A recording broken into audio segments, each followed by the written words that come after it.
Okay, so I'm just going to do a very quick walkthrough of the garden.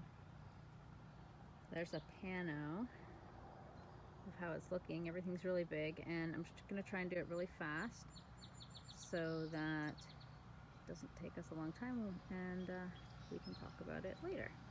All right, so this is from the entrance here. There's little flowers, all the flower gardens here. Everything's kind of filling in quite nicely.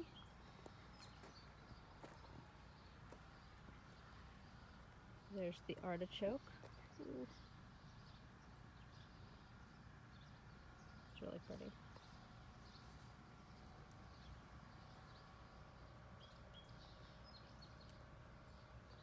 There's the shot towards the corner garden. We just took this fence and laid it sideways here like that to put peas on it. By laid it sideways, I mean it made it turn the corner. It's the cucumber trellis. I'll turn around and show you better. That's filling in pretty nicely. Okay, and then now we're in the corner. We're just gonna look down Corn Alley. There we go, at the compost that Tamash and I built. And we'll turn around and look back. So we have a row of corn, and then in front of it there's some flowers and some basil. And then I love this island here. These flowers here are heliotrope. They're going to be purple. And the big grass. And then you can see the cucumbers are there, and the peas are there, and that's how the trellis looks. You can see how the trailer's blocking the entrance. All right, well, there's the cucumbers, all the flowers.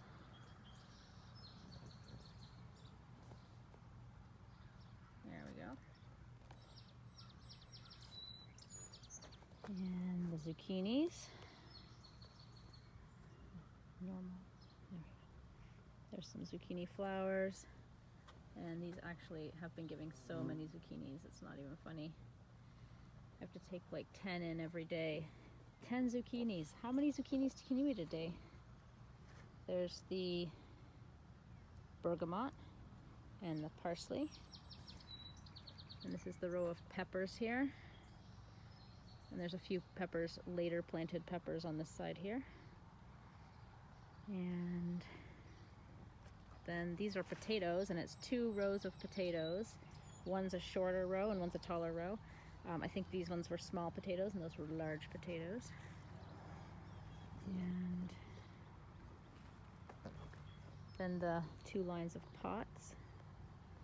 I put in a drip system here, so now it waters with drip irrigation on this side of the garden. The other side is still sprinkler. There's a bunch of beans and a cucumber, zucchini, and then a whole bunch of lettuces, green lettuce, red lettuce. All right, this place hasn't been planted yet. And there's the big pile of mushroom compost and mulch mixed. And that's a new pathway to the greenhouse. I'm still gonna pull out all this kale and make the pathway all the way along. All right, so this is kale, all the different kales, and there's our lettuce all bolted and kind of finished, but we're gonna get a few leaves off of it for salad tomorrow. Look at those big kales though, those are pretty big. There's the start of the drip system where all the water comes in, all the hoses, like our whole irrigation situation. There's a sprinkler up there, and there's another sprinkler in the middle there. This is the strawberry pot, and with a white clematis up there. It's not really blooming right now. There we go. And then we have mint and a bean pole or a pole of, no, peas, peepole, a peepole. And there's strawberries at the bottom of that one right there. And then we've got the gladiolas and some dahlias in front. I'll step back here. And then we have this whole pile of kale also.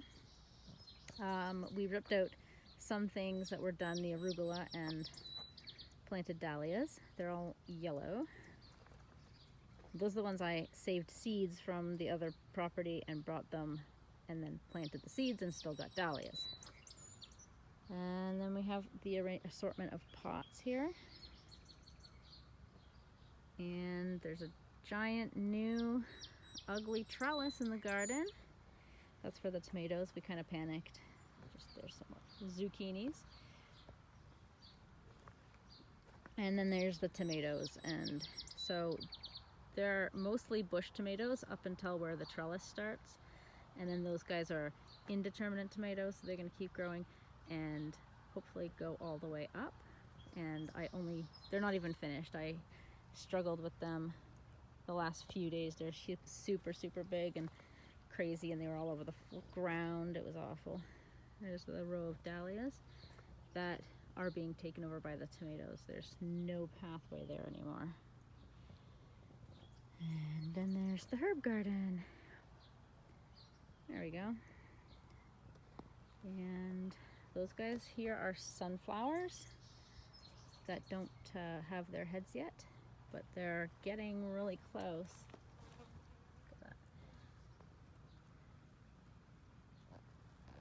They're just starting, actually. Okay, and then we have some dahlias, and then here's the star of my show right now, these beetles. They are having sex. Oh my goodness. Anyway, they're everywhere. Japanese beetles. And the red dahlias. And the purple dahlias. And then back here, those are also dahlias. They have one enormous flower right in there. Isn't that so cool? But it's hidden. I don't know why it's down there, but it's down there. And they all grew up around it. And it's been there for such a long time too. Okay, so purple fountain grass, delphiniums, coleus.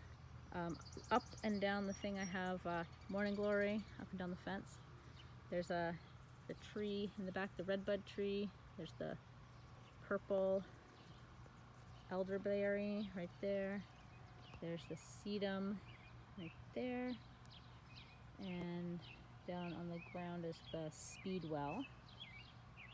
Getting bigger, bigger, bigger. It's like a huge circle of speedwell. And then we have these pansies. And that is St. John's wort, planted around the base of that purple fountain grass. And then we've got echinacea right there.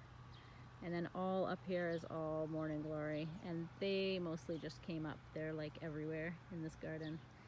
So I kept digging them up and moving them to the fence. That's a clematis there. It's like not really blooming super specially right now. I think maybe the rainstorm did it in there. The lamb's ears. And the black-eyed Susans here are out. There, the black-eyed Susans are out. And the rose, who's supposed to climb up here, you know, it's there. It's just super small. And that one too, it's super small. Okay. See, I'm getting all involved again. All right, so we're making this a quick video.